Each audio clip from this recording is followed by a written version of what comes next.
Hi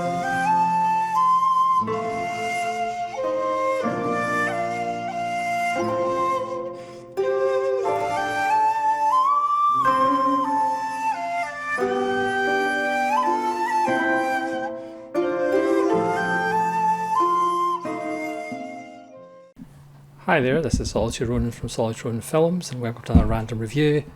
Today's random review is all the way back to 1989 and the second run release of My 20th Century by IIldiko Enyedi, a Hungarian film. I recently did a random review of On Body and Soul by the same director, but My 20th Century is her feature debut, a second run release that I picked up recently. If you watched my massive FOP haul video, this has a 27-minute interview with the director, and of course the second run you get a nice booklet. Not a lot of frills in second run booklet, but just lots of words. This is quite a hard film to describe, but I'm going to give it a go anyway. It's set at the turn of the 20th century, strangely enough, where initially it's kind of book ended by Thomas Edison inventions, the light bulb in 1880, and the telegraph in the early years of the 20th century.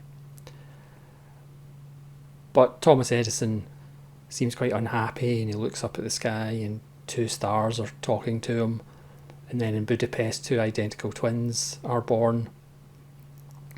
It's pretty standard fare. And then we follow the lives of these two girls, Dora and Lily. They are orphaned and they go on two different paths. They're selling matchboxes full of matches, I presume.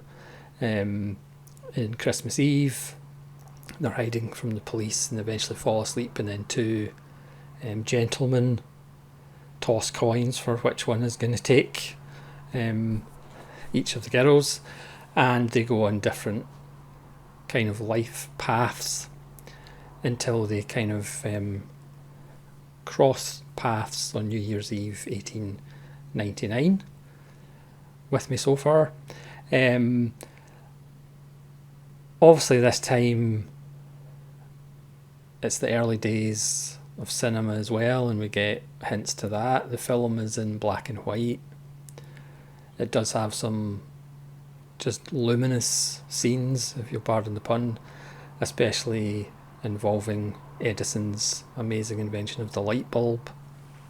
It does have some flaws, but I'm not really going to go into them.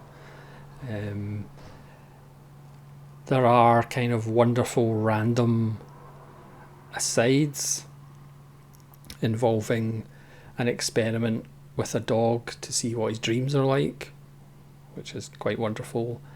And also a chimpanzee at a zoo tells us how he ended up in the zoo.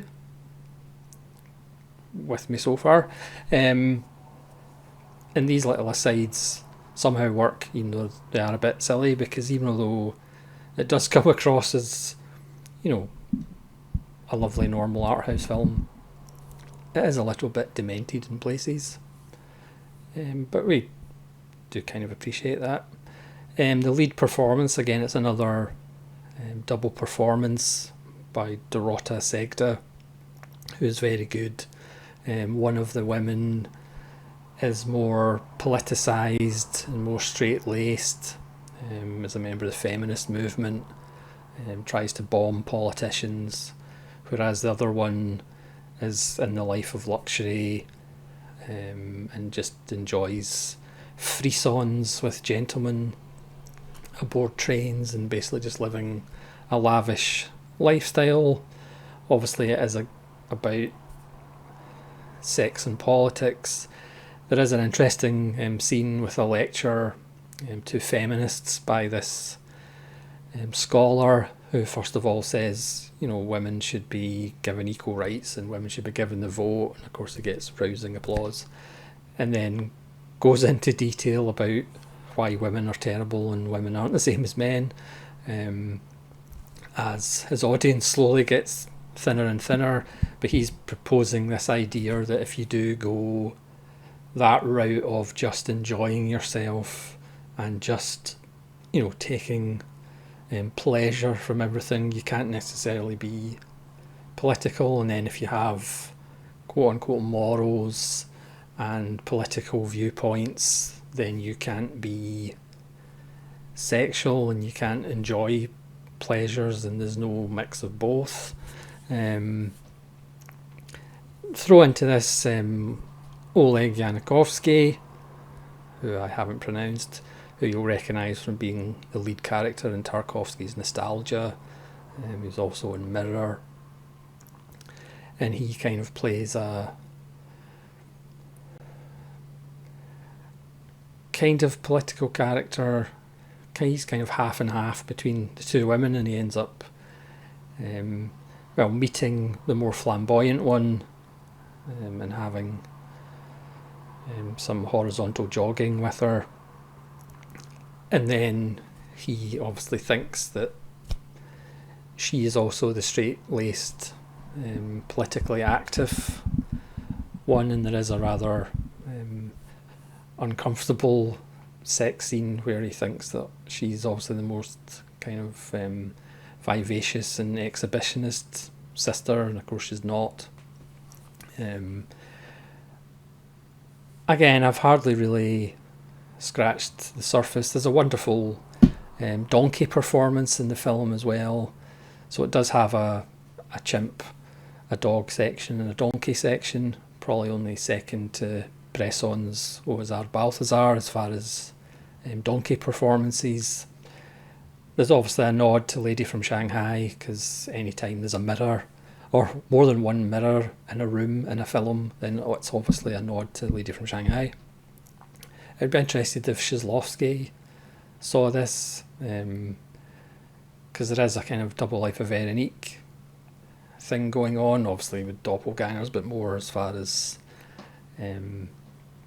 obviously in Veronique it's not quite as different, the two sisters, as the kind of polar opposite sisters are in My 20th Century. So you have this kind of simple story of two sisters going down different paths, and one man latterly trying to figure out which one to pick, as if he really has a choice.